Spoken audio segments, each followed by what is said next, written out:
Bueno, pues buenos días, bienvenidos a la décima jornada a la décima jornada China, Economía, Poder y Futuro. Como ya os dije, este año vamos a hacer una jornada, vamos a tener una charla en torno a esto que es compatible con el tema número 7 de la asignatura de Historia del Mundo Actual, usando la mayoría de los presentes, y el tema fundamental de este curso, de esta jornada, es el orientalismo. Por tanto, como ya os he dicho, hemos diseñado un programa en el cual vais a tener sobre todo la visión china, porque el orientalismo que ahora mismo hay, que tiene que ver más con el programa de vuestra asignatura, del de China, pero también vamos a ver cómo afecta al mundo árabe. Mi primera intervención va a ser un poco de introducción. Yo sé que la mayoría no sabéis absolutamente nada de esto del orientalismo y es más, estoy convencido de que la mayoría, muchas de las cosas que vamos a ver aquí a lo largo de estos días, lo dais como natural y no pensáis que sea una cosa discriminatoria. Es como aquello que hablábamos el otro día de si adoptas una niña china, le enseñas a aprender a hablar chino y le mantienes el Li y pasa a llamarse María Rosa Lee, pero si adoptas a un chico polaco, no le enseñas polaco ni le mantienes el Warszawski de apellido. Eso es racismo inconsciente. Eso es orientalismo. En la portada, y ahora os explicaré, tenéis a un personaje muy importante en la historia de China y en la historia del mundo, que es Robert Hart, que yo considero uno de los símbolos más claros del orientalismo. Esa mirada perspectiva y racista hacia Oriente, esa posición de superioridad que los occidentales creemos que tenemos hacia Oriente y que la mantenemos a lo largo del tiempo. Por eso la charla se llama La preeminencia de la visión orientalista en la era de China.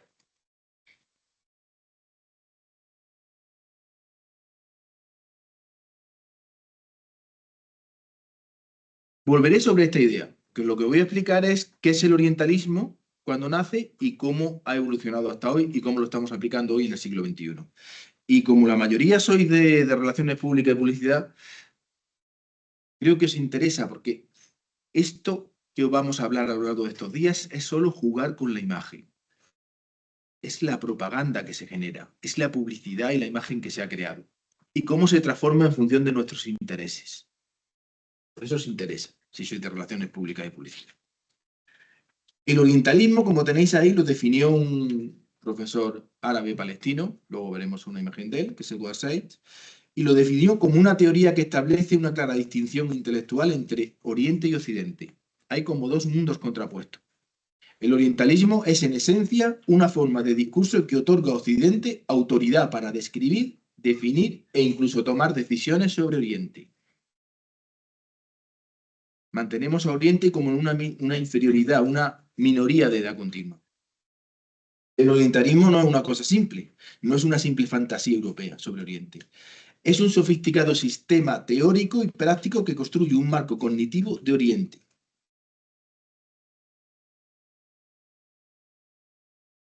Y diseña un claro nosotros, los occidentales, superiores, y un claro ellos, inferiores, los no europeos.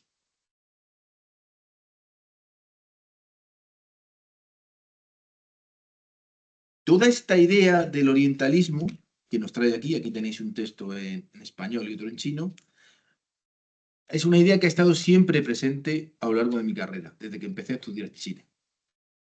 Porque mi mismo acercamiento hacia China parte del común conocimiento que tenemos todos y el mismo acercamiento mío y de todos los que lo hacemos de Occidente parte desde unos postulados orientalistas.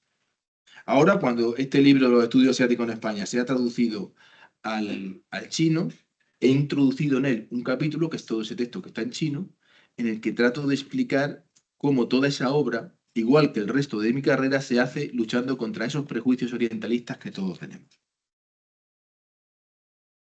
Cuando yo fui a China por primera vez, el proyecto de investigación que llevaba se llamaba La historia china desde su propia óptica. Eso es fundamental, tratar de leer y de estudiar la historia, en mi punto de vista, que soy historiador, estudiar la historia de China, pero buscando las fuentes chinas, los autores chinos, o bien en chino, o bien lo que han escrito los chinos que se ha traducido al inglés o a lenguas accesibles. Porque nuestra visión siempre, siempre, siempre, siempre está condicionada. Nuestra visión hacia Occidente, incluso, que luego lo veremos al final, la visión con más buena voluntad siempre está condicionada y siempre tiene ese puntito de autoridad, ese puntito de superioridad occidental. Muy pronto, dentro de este acercamiento a China, yo diseñé esto que alguna vez os he hablado a los que estáis en mi clase de China Mosaic, el mosaico chino. La idea de reflejar a través de un canal de YouTube, con miles de teselas de menos de un minuto, vídeos cortos que reflejen la realidad china. Incluso cuando diseñé eso, no podía librarme de ese orientalismo que todos llevamos dentro. De hecho, al principio le puse un nombre que copié de un amigo que copió de una cosa famosa, que era Caótica China. El hecho de que yo aquella lista dentro de mi canal llamara Caótica China, ya estaba juzgando China. No entendía nada, y como no entendía nada era caótica, pero no era caótica, es que yo no sabía nada. Con el tiempo cambió el nombre a China Mosaic. ¿Y de qué se trata? En ese canal, en esa lista del canal, ya tengo 1000 vídeos sobre China, 1000 vídeos cortos, 1000 vídeos cortos. Son 1000 vídeos cortos. Lo que trato de crear es una imagen cubista y dadaísta de China, pero sin prejuzgar, solo imágenes cortas, en algunas diciendo lo que es y en otras no. Yo grabando un entierro en Chico, yo en la esquina de esta calle, yo no, la esquina de la calle Wang Fujin con Chanan Street. Se ven los coches pasar. Es decir, una imagen cubista, por polifacética, atemporal y no espacial. Y una imagen dadaísta, porque carece de hilo conductor o coherencia. Es decir, miles de teselas de imagen de China sin prejuzgar, solo imágenes cortas de China, acumuladas, para ofrecer una imagen de la China cotidiana. ¿Por qué con eso también pretendo luchar contra el orientalismo contra el que al principio pasé? Porque si luego, como veremos al final, tú analizas, tú ves las cosas, lo que os he dicho muchas veces ya en clase, las cosas son iguales, el ser humano es igual en todos sitios. La única diferencia es que nosotros cuando éramos romanos para escribir del 1 al 3 dibujábamos rayas verticales y en la China tradicional para escribir del 1 al 3 se escriben en rayas horizontales. Es lo mismo, pero desde otro punto de vista, porque la humanidad es una. ¿Quién es para mí el mayor ejemplo de orientalismo? El mejor, no el mayor. Este personaje, ese Robert Hart. ¿Quién es el Robert Hart? Pues Robert Hart es un irlandés protestante, un irlandés del norte, que está al servicio del Imperio Británico, que con 19 años se va a China y va a pasar 54 años después y va a volver solo para morir al Reino Unido. Como digo, ahí está 54 años en China y solo vuelve al Reino Unido 2 ocasiones breves en 1866 y en 1874. Y luego en 1911 va a morirse. Es lo que en España diríamos un gran cacique. El tipo llega a China cuando tiene 19 años, es decir, en 1854, y en 12 años aprende chino, se inserta dentro del sistema administrativo británico, se hace con el control del sistema de aduanas. Construye el sistema de aduanas chino. Esto es muy importante porque refleja cuál es la relación de Occidente con Oriente. ¿Para qué se crea el sistema de aduanas chino? El sistema de aduanas chino se crea para dotar al Estado chino, que en aquel momento se llama el Imperio Qing, de un sistema de aduanas que le permita cobrar aduanas, cobrar impuestos y tener dinero, como un Estado moderno. Un tipo que ayuda a China. Ha creado un sistema de aduanas que le permite al Estado chino tener recaudación de impuestos. Construye el sistema de aduanas que sigue siendo el mismo que funciona hoy en día en China, en la República Popular China, y el mismo sistema, la misma estructura de Taiwán, que ya he dicho que oficialmente se llama República de China. Muy bien, es un funcionario chino. Durante esos 54 años, siempre que hubo un problema, por el lado de los occidentales. Ese sistema de aduanas que él genera que él crea, que él construye para generar ingresos al imperio Qin, en realidad es una herramienta de los occidentales para explotar a China. ¿Qué? Porque los occidentales le provocan guerras a China y luego, siempre las ganan, hacen que China pague indemnizaciones por esa guerra. Con lo cual, todo lo que se embarga de ese sistema de aduanas chino va directamente a Occidente, a Francia y a Inglaterra. Por lo tanto, aunque en apariencia tenemos un tipo que está ayudando a crear un Estado moderno mejor para el Estado y la nación china, en realidad tenemos un tipo que genera una estructura occidental, que es un sistema de aduanas moderno, al servicio de los intereses del Reino Unido y de otras potencias occidentales. Y por otro lado, nunca jamás se integra en la sociedad china. Siempre estuvo comprando concubinas jóvenes chinas. Tuvo 3 hijos con una de ellas. Era un tipo extravagante, decían los de su época. Porque se preocupó cuando fue a Inglaterra a casarse con una señorita bien británica, envió a esos 3 mestizos a Inglaterra, cuando eran aún pequeños, de menos de 5 años, y jamás en la vida los volvió a ver. Pero pagó los colegios privados con los que se educaron. Y cuando se murieron, les dejó una pequeña renta, una herencia. Esto fue criticado por sus colegas, era un extravagante. Cuando los italianos intentaron atacar a China, extorsionarla, porque meses antes lo habían hecho los alemanes en 1898, provocaron un incidente y se quedaron con la región de Shandong, en la ciudad de Qingdao, los italianos intentaron lo mismo. Pero los chinos sabían que Italia no tenía la fuerza de Alemania. Los italianos fueron humillados por los chinos. La reacción de Robert Hart, un funcionario chino al servicio del Estado chino, fue decir: los coletas andan ahora muy subidos, muy soberbios por culpa de estos italianos. Los coletas es porque en aquella época todos los chinos llevaban la trenza que todos la habéis visto. Esto es el ejemplo del orientalismo. Una persona occidental que va a Oriente, que vive toda su vida allí, pero que nunca se integra con ellos, que siempre está al servicio de la potencia extranjera a la que viene, que aun incluso cuando está haciendo el bien, les hace el bien desde una posición de superioridad. Y cuando hay que tomar partida, nunca apoya a los nativos, sino que apoya a Occidente. Eso se repite hoy. Y se repite hoy con lo que podéis ver en los telediarios, si vierais telediarios de noticias internacionales. ¿Quién es la persona que define esta teoría? Pues la persona que define esta teoría es este profesor norteamericano de las mejores universidades, que es Edward Said. ¿Quién es Edward Said? Pues Edward Said es un palestino cristiano. ¿Quiénes son los palestinos? Los palestinos son los árabes que vivían en la tierra histórica de Palestina. En la región histórica, concepto geográfico de Palestina, habitada por árabes, la inmensa mayoría de los árabes son árabes suníes. Hay una minoría de árabes cristianos y una minoría de árabes drusos. Este pertenece a la minoría de árabes cristianos. Está en una posición, tiene una posición familiar privilegiada. Una familia con riqueza.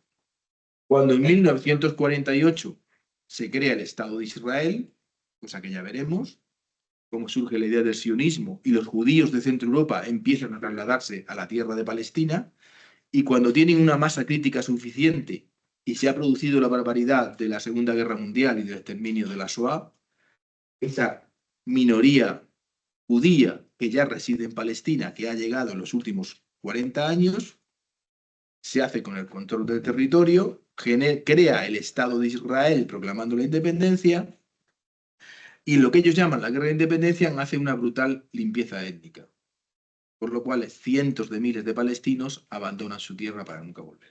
Una de las familias que hace este abandono, que tiene que hacer esta huida de su tierra, es la familia de Said. Said, como digo, es una persona de una familia con recursos, por lo cual puede estudiar y termina recalando en Estados Unidos en una posición universitaria muy privilegiada. Aparte, es una persona, perdón, una por encima de la media. Él es el que define el orientalismo. En estas cosas, aunque a veces sean muy básicas, es como lo de los POSIs. Vosotros sabéis que el que inventó los POSIs se hizo mega rico. A nadie se le había ocurrido hacer un papelito que tuviera un adhesivo para las memorias. Hay que cortarte cosas. ¿Sí? O haberlo inventado tú. A alguien se le tiene que ocurrir. Él coge todo lo que, gracias a esa experiencia vital, y por eso es muy importante saber quién es, gracias a su experiencia vital, él coge todas esas ideas, esas cosas que la gente da por natural y las define como un corpus teórico. Entonces él dice que el orientalismo es, ahora lo veréis, es un estilo de pensamiento, un discurso académico, literario y artístico basado en una distinción ontológica y epistemológica, palabras súper repelentes que no significan nada, una distinción clara entre Oriente y Occidente. El orientalismo es un sistema de representación construido por Occidente para dominar, reestructurar y tener autoridad sobre Oriente. Nosotros construimos esa idea de Oriente y esa idea nos da legitimidad para gobernar Oriente, para clasificarlo y hacer lo que queramos con él. Es un discurso de poder que crea un Oriente imaginado, exótico, despótico y atrasado, para justificar nuestras acciones siempre desde una posición de superioridad y de una posición moral. Es que lo hacemos por su bien. Todo lo que hacemos en Oriente lo hacemos por el bien de los orientales, que son menores de edad y los pobres no saben lo que les conviene. Por lo tanto, un discurso colonial e imperialista. Pero también, eso es lo que dice Said, yo incluyo ahora que es un discurso democrático, entiéndase, de nuestra democracia occidental, y un discurso occidental. Somos nosotros los que creamos esta idea y los que nos la creemos y los que la usamos. Él es árabe. Su discurso está pensado sobre lo que le ha pasado al pueblo árabe. Tanto ese primer orientalismo es un orientalismo pensado en Asia Occidental y norte de África, el mundo árabe musulmán. Otro de los grandes ejemplos de personas orientalistas, de personas que se integran en el mundo nativo de Oriente, que conviven con ellos, que los conocen, sus lenguas, su cultura, sus tradiciones a la perfección, pero jamás toman partido al lado de los árabes, de los orientales. Siempre que hay una oportunidad, en realidad son una herramienta de dominio de los occidentales sobre los árabes o sobre los orientales, es la Oriente Arabia. Los mismos que estudiamos Oriente nos convertimos en herramientas de Occidente para dominar Oriente. Es muy importante que lo tengáis claro. ¿Cómo es el orientalismo según Edward Said? Pues es un pensamiento binario que siempre opone Oriente con Occidente. Siempre Occidente tiene una característica positiva y Oriente una característica negativa. Por ejemplo, Occidente es racional y Oriente es irracional. Occidente es moderno y Oriente es atrasado. Occidente es lógico y Oriente es emotivo. Racionales, son pasionales. Recordad que nosotros pertenecemos al antiguo pueblo español. Muchas de estas cosas también las aplican sobre nosotros. Todo lo que está relacionado con el orientalismo de España, las tres culturas y todo eso también sirven para denigrarnos y considerarnos un pueblo europeo, pero menos. El mito de la pasión española es un mito insultante, que sirve para decir que no somos personas lógicas, que no somos personas seguras. No penséis solo en los árabes y los chinos. Segunda característica, el orientalismo se basa en esencialismos. Las culturas orientales se reducen a esencias inmutables. Aquí no hay evolución. Los árabes son los mismos que los de Mahoma y piensan como en Mahoma. Los chinos siempre son chinos y no evolucionan. Recordad, lo he dicho muchas veces, esto que a Adolfo, el tal Adolfo del que hablamos a veces en clase, hizo mucho daño, las esencias nacionales, eso no se puede usar para Occidente, pero sí para Oriente. Tú haces tus planes de comercio, de intervención sobre Oriente, basándote en principios de esencialismo. Los árabes siempre son así. No hay una evolución a esas sociedades. El exotismo y el erotismo. Todo lo que se ve de Oriente es exótico. Por eso vamos muchos. Todo está cargado de erotismo. no quería decirlo, pero no me atrevo a no decirlo. Por favor, ir a ver la película de Cervantes y decirme si no está cargada de esotismo y erotismo. Esa es una visión orientalista de Oriente. Argel debía ser horrible en el siglo XVI, y si eras esclavo cristiano, imagínate lo erótico y lo exótico que debía ser Argel. Pero esa es nuestra representación hoy en día.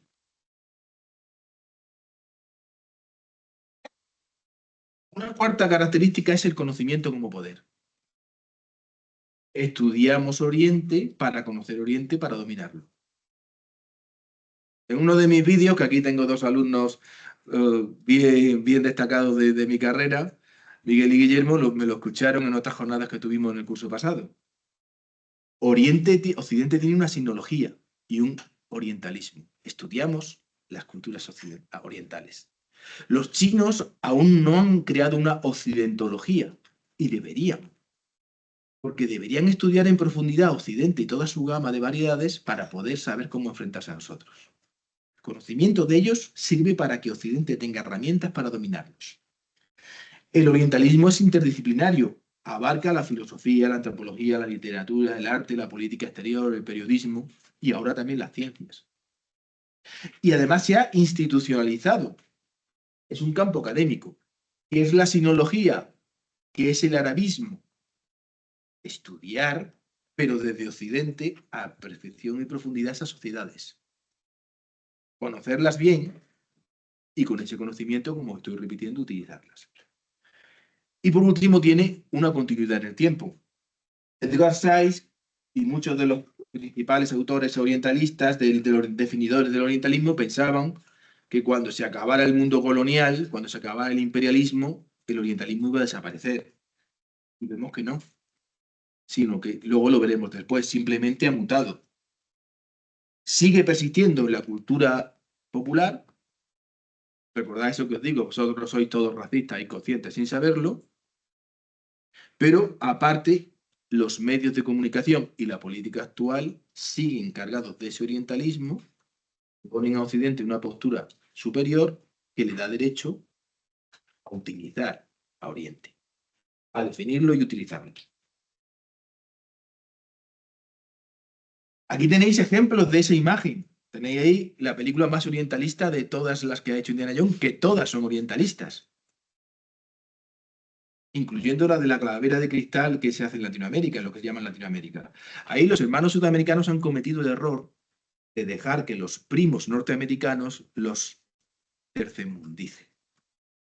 Eso que los chinos llaman ahora subglobal. Es decir, el orientalismo es de las culturas occidentales contra las no blancas europeas, pero es que América Latina, como dicen, Iberoamérica es una cultura blanca europea.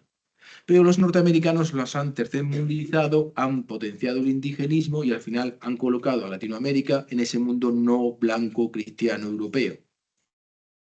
Recordad lo que he dicho muchas veces a los que estáis en la clase de publicidad y relaciones públicas. Para la boda de Antonio Banderas, los medios de comunicación americanos dicen que Antonio Banderas, que el marido de su hija es de origen polaco y como la familia de Antonio Banderas tiene conexiones en Europa. Antonio Banderas no es europeo, es un señor de color que tiene familiarmente conexiones con Europa.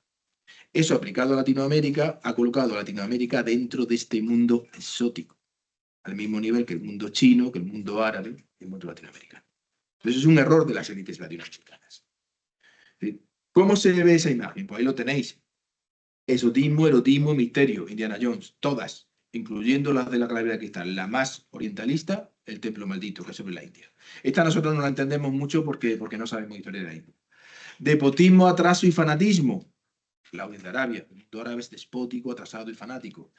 Sexualización de la mujer oriental. El paciente inglés. El buen salvaje. El noble beduino. La película esta de Dune, no sé cómo se pronuncia bien. También tenemos un orientalismo progresista. Todos estos que son los antiguos misioneros, que ahora son laicos, pero que ven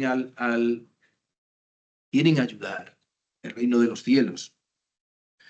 El nuevo orientalismo, pues OCS, todas las películas de terrorismo que hemos visto.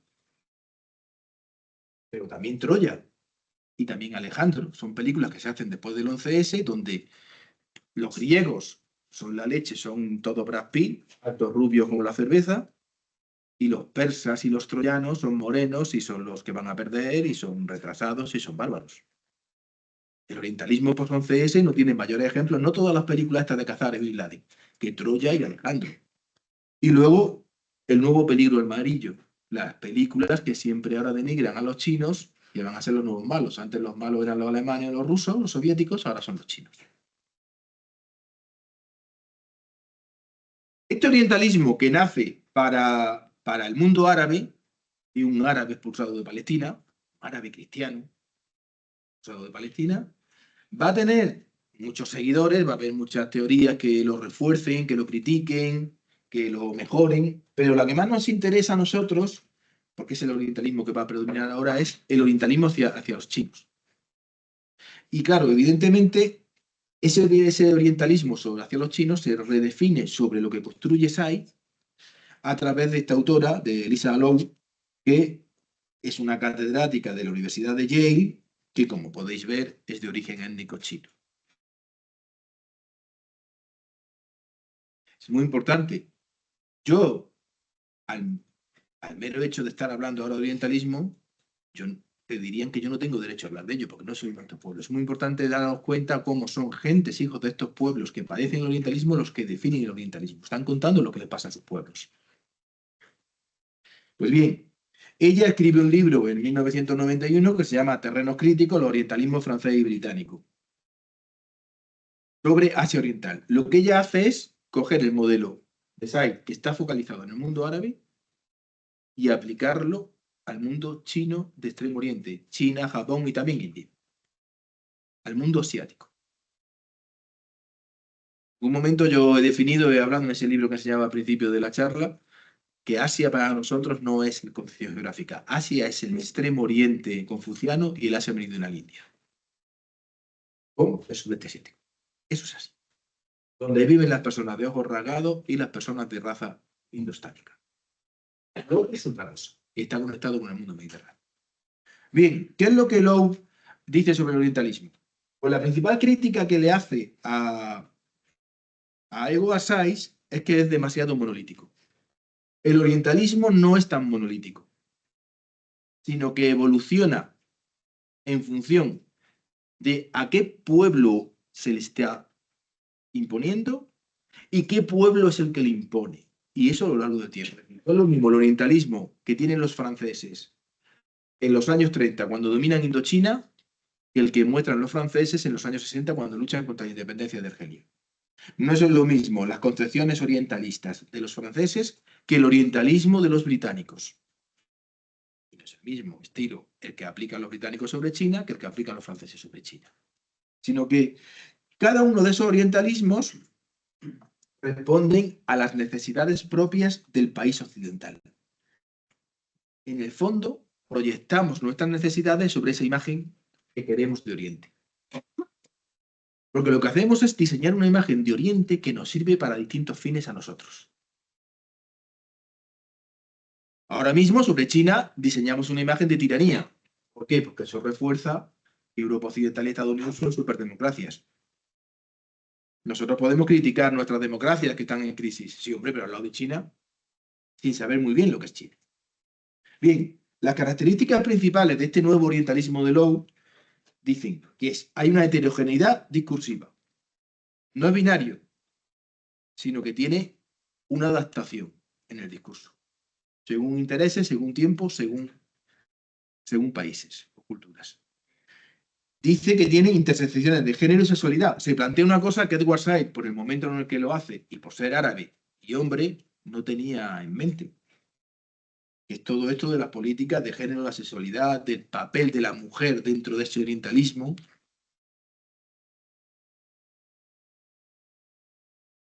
Refleja otro orientalismo, que es el del utopismo, es decir, cómo cuando nos interesa idealizamos las sociedades orientales. Por ejemplo, y en la imagen que tenéis ahí, en la Revolución Cultural China. La Revolución Cultural China, como yo ya he explicado, fue una barbaridad.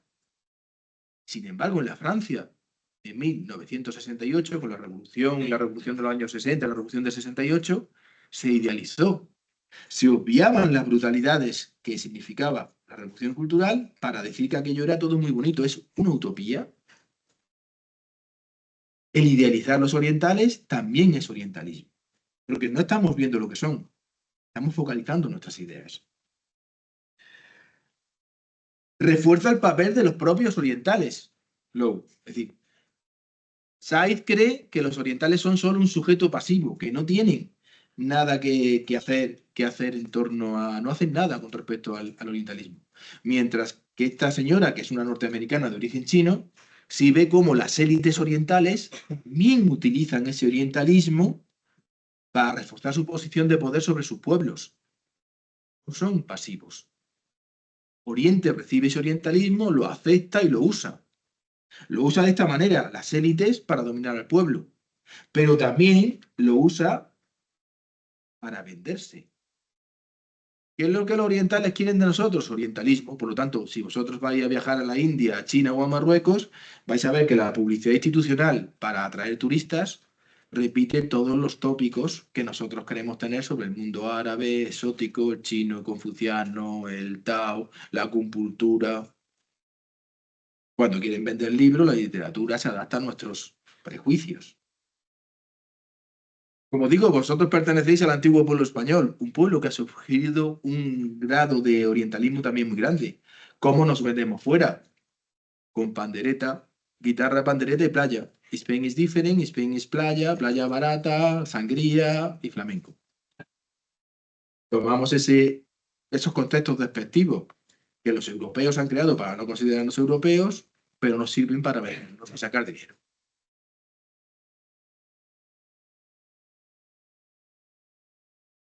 Al final, lo que Lowe señala es que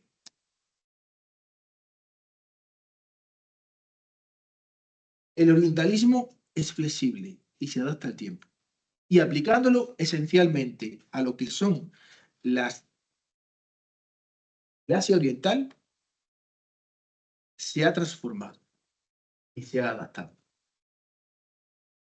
El orientalismo despectivo hacia China, cuando digo China me refiero a China, Japón, todo el sudeste asiático y Vietnam, el peligro amarillo, los amarillos son muchos, son voraces, son como hormigas, no tienen alma. Esa idea del peligro amarillo que existía a principios del siglo XIX, sobre todo en Estados Unidos, cuando conquistan Filipinas y se expanden por todo el Asia Oriental y se encuentran con que los japoneses son muy fuertes y que los chinos son muchos, ese racismo hoy en día se ha transformado en un orientalismo con el punto de vista en la economía y la tecnología. Del peligro amarillo de pueblos bárbaros sin alma que iban a secuestrar a las rubias, se ha pasado al peligro amarillo de una amenaza económica. También sin alma, nos van a devorar. ¿Quién de los presentes no ha oído la frase esa, los chinos nos van a comer? Es una frase cargada de racismo. Esa evolución, al final lo tenéis ahí, en resumen, Lisa Lowe no contradice a Said, sino que hace más complejo el orientalismo. Lo amplía el foco. Demuestra que es una manera de pensar mucho más compleja, fuentes a lo largo del tiempo, que evoluciona y que siempre, siempre responde a una necesidad de Occidente.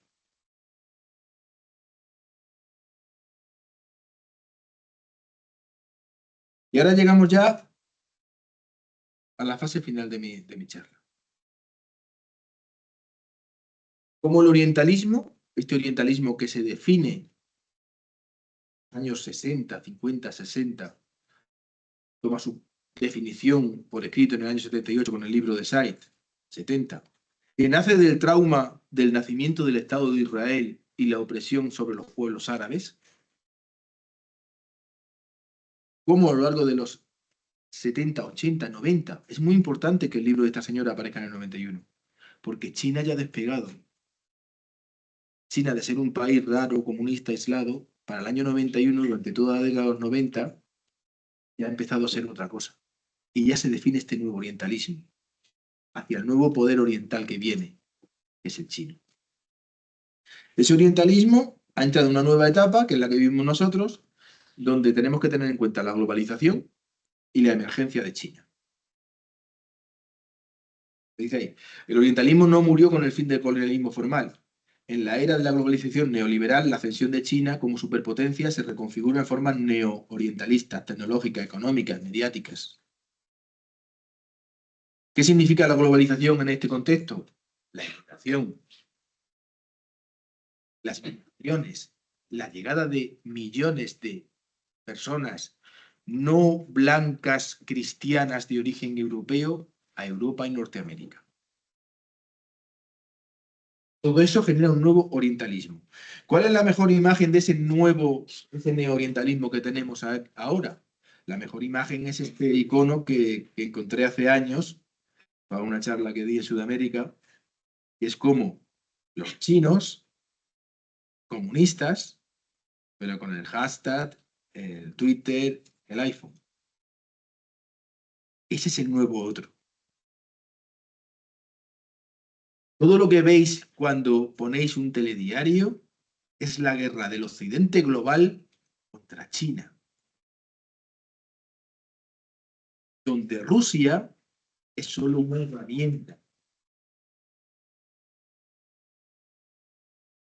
donde el pueblo palestino es solo una herramienta. La guerra de Rusia y Ucrania es una guerra de desgaste a Rusia. ¿Rusia qué es? El aliado de China. Se trata de desgastar a Rusia, y con desgastar a Rusia se desgastan los dientes con los que China te puede morder. Porque China no es un país belicista, Rusia sí. ¿Qué ocurre con Gaza? Es una manera de abrirle un segundo frente a los occidentales. Una Rusia atascada en Ucrania, dada directamente por China, ese eje que forma Rusia, China, Irán, abren un segundo frente a Occidente, Palestina. Nunca lo olvidéis, la nueva Guerra Fría es Occidente global, liderada por Estados Unidos, frente a Oriente global, liderada por China.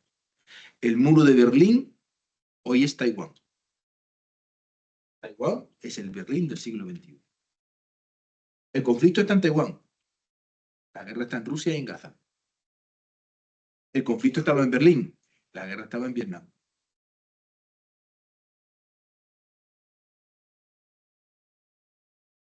A partir del año 2000 hay un nuevo mundo globalizado con un nuevo colonialismo, un nuevo orientalismo que sigue manteniendo las estructuras de poder, la desigualdad y la representación de la superioridad de Occidente frente a Oriente.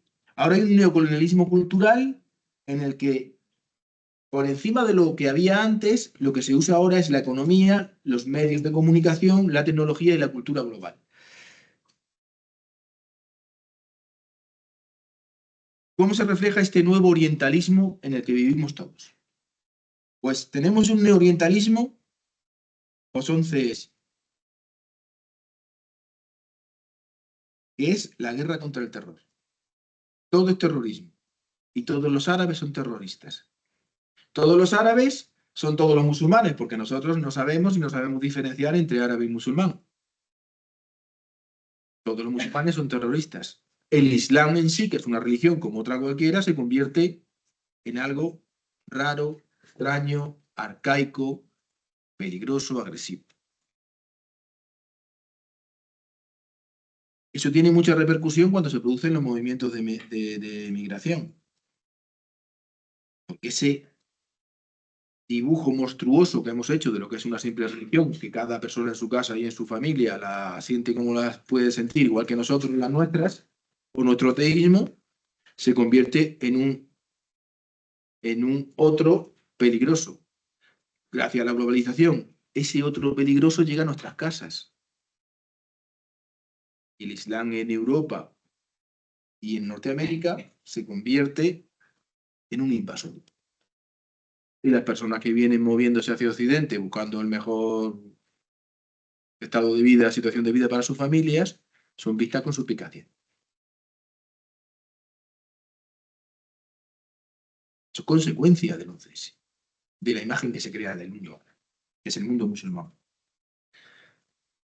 Hay un orientalismo económico, el peligro amarillo. Ya no se trata de esas sociedades en las que son todas hormiguitas que no tienen alma, que no creen en nuestras religiones del bien, que tienen religiones raras, que no tienen cielo, que no van al infierno, que son muchos y nos van a devorar demográficamente, aunque de eso algo hay. Ahora se trata de un peligro amarillo que se basa en lo económico. Nosotros, gracias a la globalización, hemos hecho rica a China. Y hemos hecho rica a China porque nos conviene. Os lo he explicado muchas veces. Cómo nuestro sistema ha llevado todas las fábricas a Oriente. Pero nos ha dado tanta riqueza que sean los chinos los que fabriquen barato que nuestros sistemas sociales se han convertido en sistemas subvencionados. Todo el dinero, como dicen aquí los críticos, todas las paguitas que todos los presentes recibimos, se debe a las plusvalías que nos está dando que los chinos son los que están trabajando por nosotros. Por eso ahora aquí no hay trabajos manuales. Pero podemos seguir viviendo y viviendo bien. Les hemos llevado las fábricas y nosotros vivimos de subvención. Ahora nos da miedo. ¿Por qué? Porque el know-how de las cosas las tienen ellos, porque las fábricas las tienen ellos. Y estamos viviendo del dinero que generan ellos porque nosotros no hacemos nada. Ese es el peligro económico. Ese peligro económico, que es el nuevo peligro amarillo, que es un miedito que Occidente tiene, se convierte en terror cuando de pronto los chinos dejan de ser personas que copian de las cosas del orientalismo, los chinos no innovan, los chinos no tienen ideas propias, los chinos solo copian, que lo aplicamos ante los japoneses. Los japoneses empezaron a inventar. Pero es que ahora pasa lo mismo con los chinos. Ahora resulta que no solo están creciendo económicamente y nos van a comer económicamente, sino que se han puesto a inventar, con las nuevas tecnologías y ahora resulta que controlan el mundo digital y el algoritmo, que los chinos ya están compitiendo con los norteamericanos en inteligencia artificial, que los chinos están compitiendo con los norteamericanos en el ordenador cuántico. Y ni siquiera entendemos lo que es, pero el día que funcione va a ser la leche. Eso refuerza ese nuevo peligro amarillo. No solo las líneas económicas demuestran que China fundamentalmente, pero todo el Oriente está continuamente creciendo mientras nosotros estamos estancados decayendo, sino que encima en cosas que nosotros creíamos que eran propias nuestras, es la tecnología y la innovación, porque los chinos son gente que copia y no son capaces de inventar, nos están empezando a igualar, sino a superar. Ese nuevo orientalismo también tiene una visión progresista o woke. Occidente tiene una cosa, lo he repetido muchas veces, que Oriente no tiene, que es el alma misionera. Nosotros tenemos una cosa y lo queremos llevar fuera.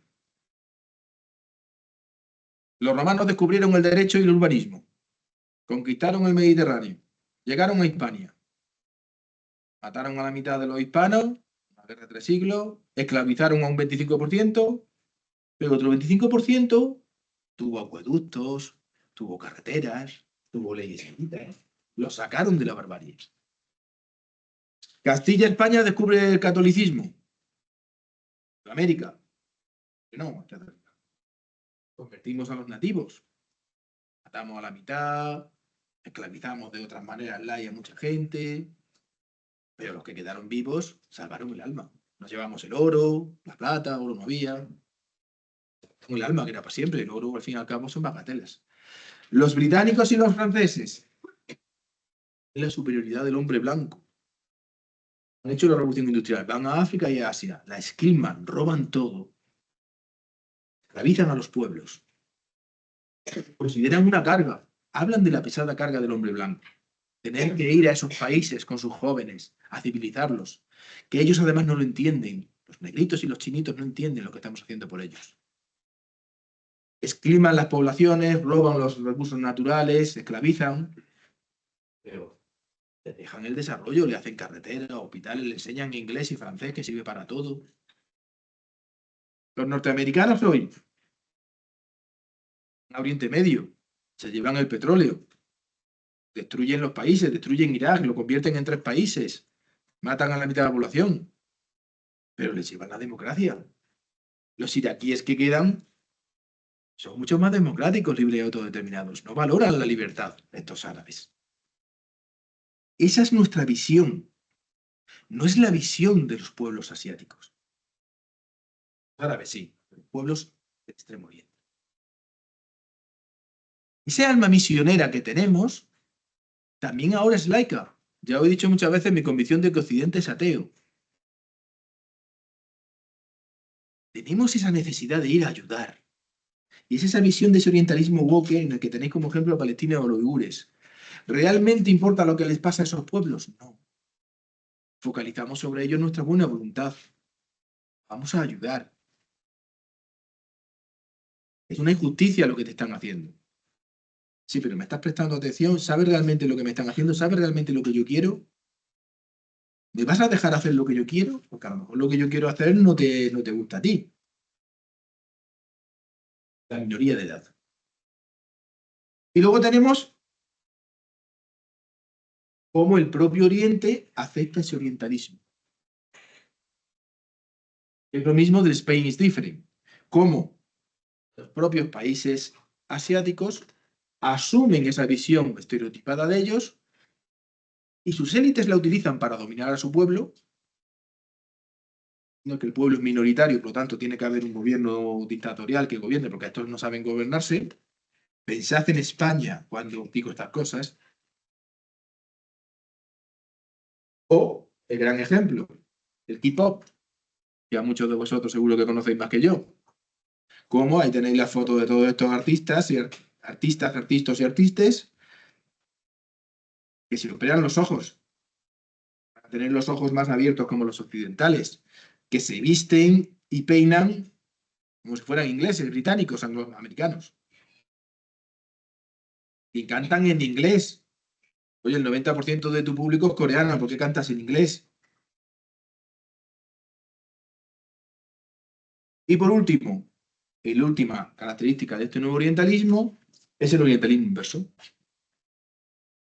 China como nuevo occidente. Vuelvo a lo de nuestro espíritu misionero. Nosotros tenemos una idea, desde que éramos Roma hasta ahora que somos América, que nos parece buena y la llevamos. Y si el que la recibe no la acepta, pues la imponemos. Como tenemos superioridad tecnológica que implica superioridad militar y económica, machacamos a la gente hasta que aceptan nuestra visión del mundo. No es solo por llevarle nuestras leyes, nuestra fe que salva el alma o nuestra libertad, es porque a través de esa herramienta, de esa ideología, también controlamos el territorio y nos enriquecemos con los recursos de esos pueblos inferiores, entre comillas los inferiores. Los chinos no son así. Los chinos no quieren expandirse. El miedo que nosotros tenemos de China es que China tenga, con el poder que va a tener, haga lo mismo que nosotros haríamos con ese poder. A los chinos les da igual cómo nos gobernemos, en qué dioses creamos o cómo tratemos a nuestras mujeres en nuestra casa. Ahora bien, China ha analizado la historia. China ha vivido una cosa que se llama un siglo de humillación, en la cual, sin ella meterse con nadie, los occidentales llegaron a sus costas y la humillaron. La pusieron de rodillas, la explotaron.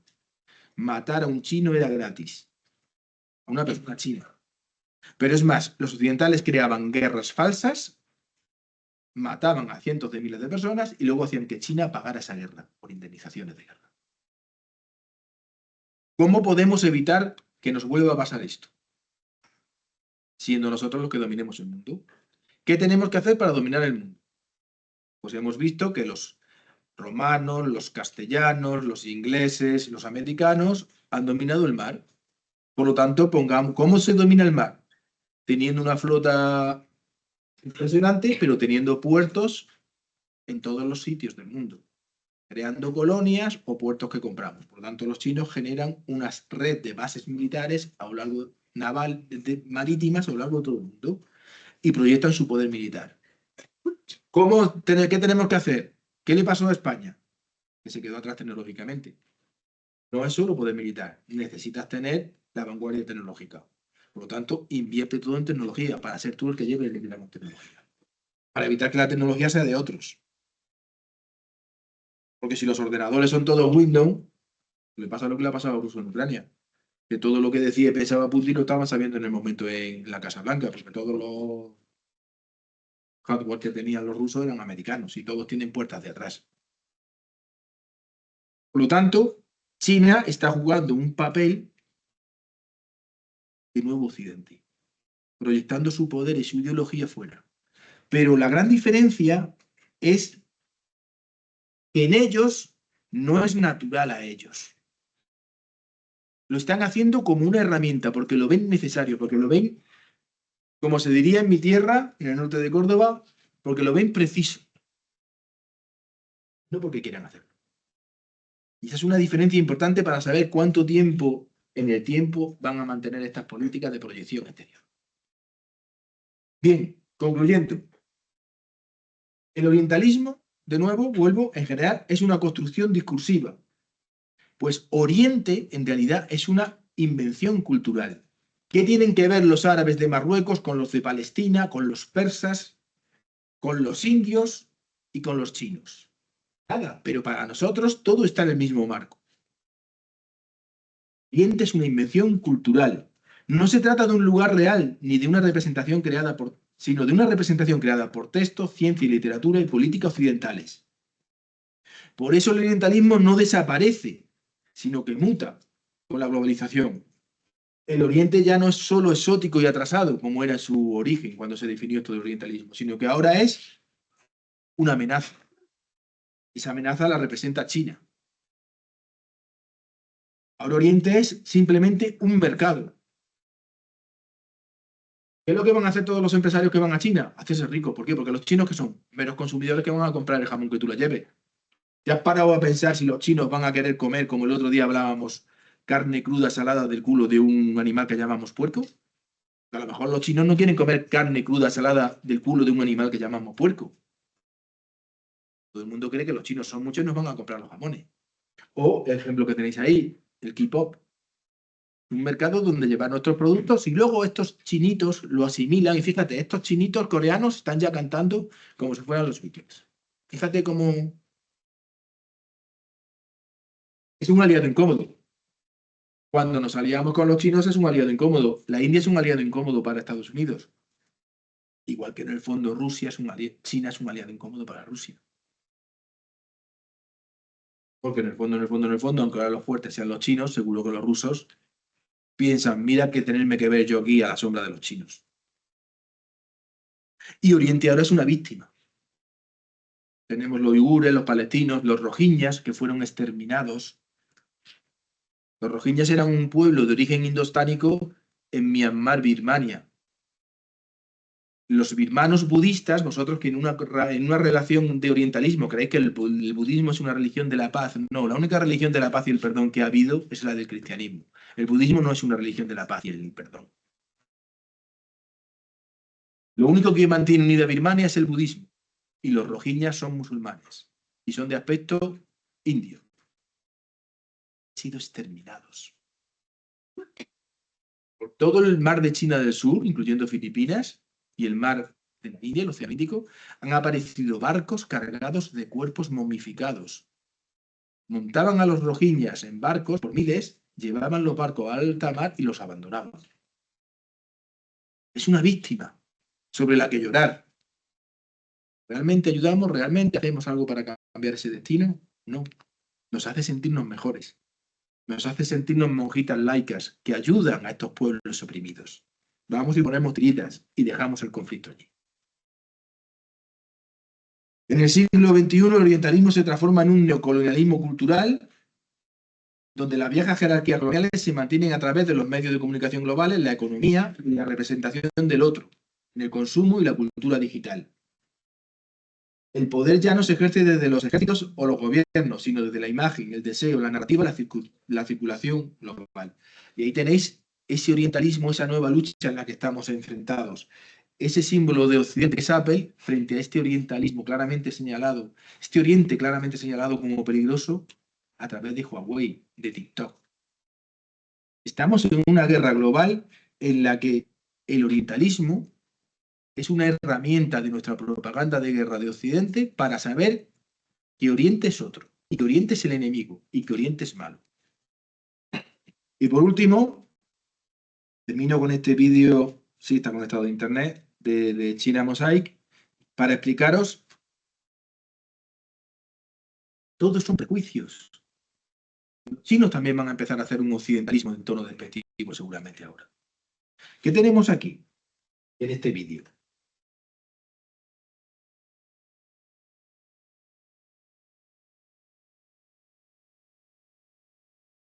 Este vídeo vemos un entierro en un pueblo chino.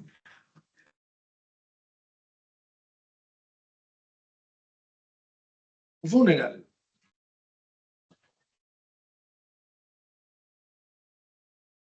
Vosotros lo veis y dices, qué curioso, esto es chino. Mirad, la calle está elevada porque este es un pueblo donde el río Amarillo hace una curva, entonces traían las cosas de Rusia, de Occidente, es el primer pueblo donde hay cigarrillos, que le llaman cigarrillos occidentales, tabaco occidental. Porque traen las cosas desde Rusia, viene por el río, ese es un entierro, esa es la pobre la difunta. Viene por un río, ahí hay un afloramiento de rocas y ya no pueden navegar. Entonces, bajan las cosas y a través de camellos las venden ahí. Por eso está la acera está elevada, esta señora me ha dado un cigarro. Está elevada porque abajo están los camellos para cargar los sacos.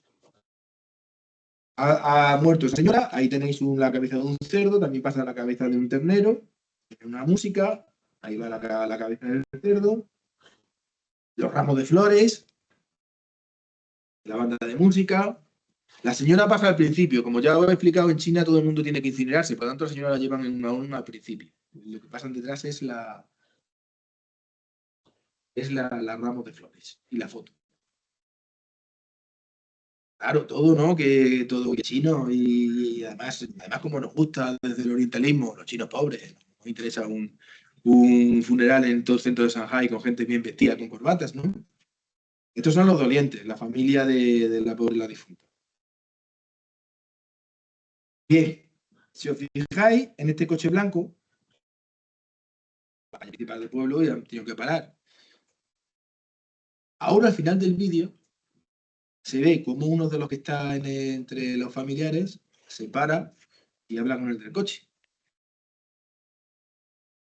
La conversación no tiene que ser traducida. Es la conversación que hay en... ¿Veis? Este que se ha parado. ¿Qué se están diciendo? Hombre, Paco, ¿qué tal? Bueno, ¿quién se ha muerto? No, la tía Manoli. Uy, la tía Manoli. ¿Cuántos años tenía? Dice, 97. Bueno, ya tenía edad. La pobre ya ha descansado. Esa conversación es la misma que habría en un funeral aquí. Estamos de nuevo en lo de los 3 palotes verticales para dibujar 1, 2, 3 o los 3 palotes horizontales. ¿Son distintos? Sí. Pero en esencia es lo mismo. Ese es un funeral que puede haber en cualquier ciudad occidental. Amigos, los familiares, los dolientes y el amigo que pasa y pregunta, ¿quién se ha muerto? La tía Manolita. Eso, como ya he dicho muchas veces, el racismo es una estupidez, porque todos somos iguales, pero como dijo un torero de mi tierra, cada uno con sus caunadas, pero la humanidad es una, nunca lo olvidéis. Gracias.